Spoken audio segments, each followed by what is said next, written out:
Hi friends, good morning. ఎలా ఉన్నారు మీరంతా? నేనైతే చాలా బాగున్నాను. మీ ప్రిపరేషన్ స్టార్ట్ చేసేసారా?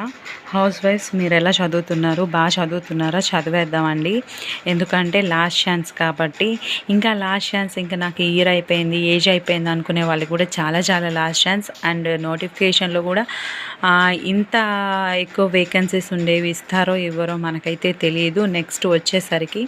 సో అందుకే ఇప్పుడు ఇచ్చిన నోటిఫికేషన్ని అందులో పోస్టులు కూడా 16,000 ప్లస్ ఇచ్చాడు కాబట్టి వాటిల్లో తప్పకుండా ఒక జాబ్ మనది అనని ఒక ఇంటెన్షన్తో చదువుతామండి.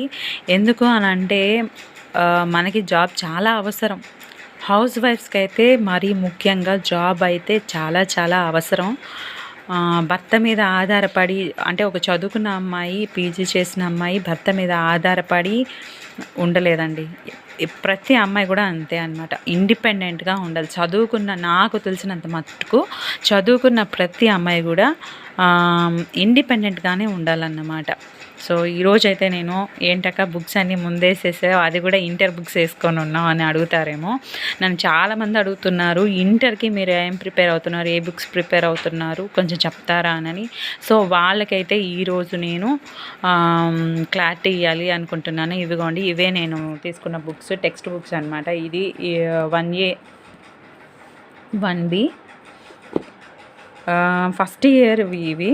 అలాగే ఇవి వచ్చి 2A 2B మ్యాథమెటిక్స్. నేను మ్యాథమెటిక్స్ కాబట్టి ఇవి వచ్చేసి మెటీరియల్స్ అనమాట. ఇవి నేను 2018లో ప్రిపేర్ అయ్యేటప్పుడు తీసి పెట్టుకున్నాను అనమాట. మా చెల్లివి నారాయణ మెటీరియల్ అనమాట. ఎందుకంటే డౌట్స్ ఏమన్నా వస్తే వీటిలో చెక్ చేసుకోవచ్చు కదా అని. సో నాకైతే ఫస్ట్ ఇయర్ టెక్స్ట్ బుక్స్ దొరకలేదు. ఏం చేశాను, ఇంకా కొనేసాను అనమాట. కొత్తవి తీసుకున్నాను. ఇవి మాత్రం మా చెల్లివే.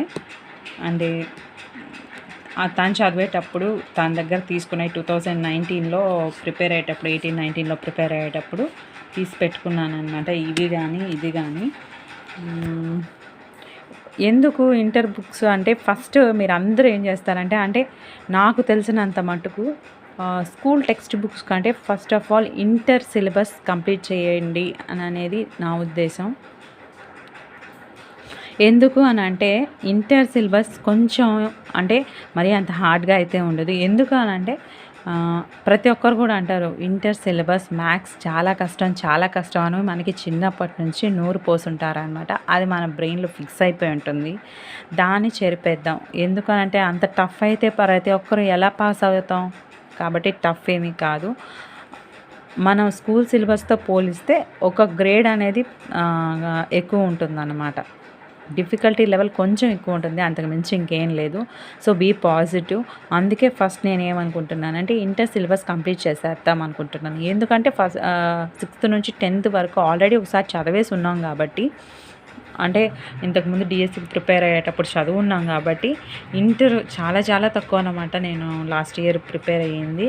అందుకే ఈసారి ఫస్ట్ నేను ఏం చేస్తున్నానంటే మెథడాలజీ మీద ఎక్కువ ఫోకస్ పెడుతున్నాను. మెథడాలజీ అండ్ ఇంటర్ కంటెంట్ మీద ఎక్కువ ఫోకస్ పెడుతున్నాను. డిఎస్సి ఇచ్చేదానికి ఇంకా 6 months పట్టొచ్చు అని అంటున్నారు కాబట్టి ఓకే, ఏం చేద్దాం,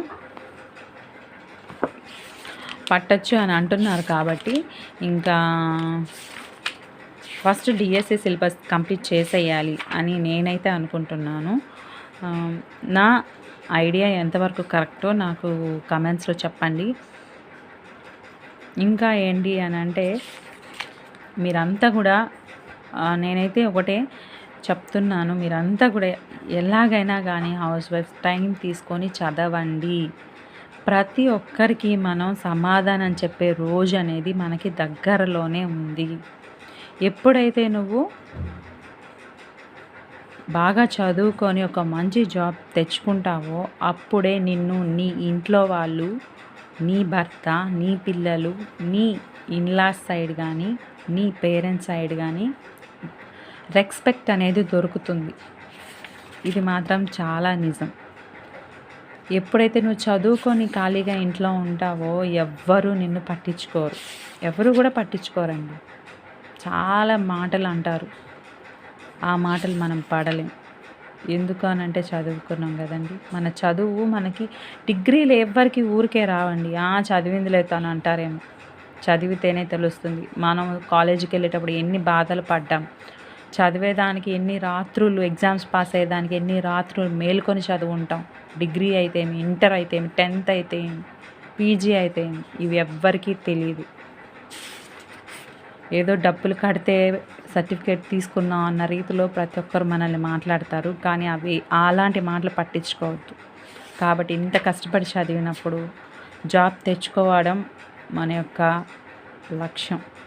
మనం ఒక లక్ష్యం పెట్టుకుంటే దానికోసం శ్రమిద్దాం. మన చెమట చిందిద్దాం. ఆ చెమట రక్త బిందువులా మారేంత వరకు శ్రమిద్దాం. ఓటమిని అంత త్వరగా అంగీకరించొద్దు ఎవరు కూడా. ఫస్ట్ మీ ప్రయత్నం చేయండి, తర్వాత దేవునికి వదిలేయండి. ప్రయత్నించడం ఫస్ట్ చేయాల్సిన పని. ప్రయత్నించకుండా ఆగిపోయావో అదే నీ ఓటమి అయిపోతుంది. పిల్లలు ఉన్నారక్క, నేను చేసుకోలేకున్నానక్క, నా హెల్త్ నాకు సహకరించడం లేదక్క అంటారు. నిజమే సిస్టర్. ఎందుకంటే నేను కూడా అలాంటి సిచ్యువేషన్స్లో నుంచే వస్తున్నాను, చదువుతున్నాను. నాకు టైం దొరకడం లేదు. కానీ చదవాలి అనే లక్ష్యం ఉన్నప్పుడు అది ఎంతటి కష్టాన్నైనా మనం సహించుకోగలుగుతామన్నట. మన పిల్లలకి ఒక మంచి భవిష్యత్తు ఉండాలి అనంటే మనం ఖచ్చితంగా చదువుకోవాలి, చదువుకుందాం. అండ్ ఇంకొక విషయం ఏంటంటే త్వరలోనే మనకి 1K సబ్స్క్రైబర్స్ అవ్వబోతున్నారు. సో ఇంతమంది అవ్వబోతున్నారు కాబట్టి ఆ రోజు నేను స్పెషల్ వీడియోకి ప్లాన్ చేశాను. మరి ఎలా అవుతుంది ఏంటి అనేది నాకు కూడా తెలియదు కాబట్టి, సో నన్ను ఆదరిస్తున్న మీ అందరికీ కూడా, అంటే నా చిన్న మాటలు, మోటివేషన్ మాటలు మీకు కూడా నచ్చుతున్నాయి అని నేను అనుకుంటున్నాను కాబట్టి, సో ఇంకా స్పెషల్గా ఉండాలి ఆ వీడియోస్, నెక్స్ట్ వీడియోస్ అనేది ప్లాన్ చేస్తున్నాను. తప్పకుండా చేస్తాను. సో మీరు అందరూ కూడా బాగా చదవండి, ఓకేనా? మీ అందరికి కూడా ఆల్ ద బెస్ట్ చెప్తూ ఇంకా నేను ఈ వీడియోని ఏం చేయాలనుకుంటున్నాను కాబట్టి మళ్ళీ ఒకసారి చెప్తున్నాను, ఫ్రెండ్ బాగా చదవండి. ఇప్పుడు కానీ మిస్ అయ్యాము అని అంటే మళ్ళీ 5 years వరకు ఇలాంటి నోటిఫికేషన్స్ వస్తాయో రావో ఎవ్వరికీ తెలియదు.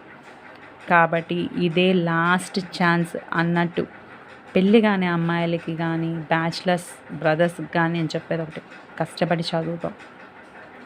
మనం అనుకున్న లక్ష్యాన్ని చేరుకొని ఒక మంచి జాబ్ సంపాదిస్తాం. ఓకేనా? Thank you.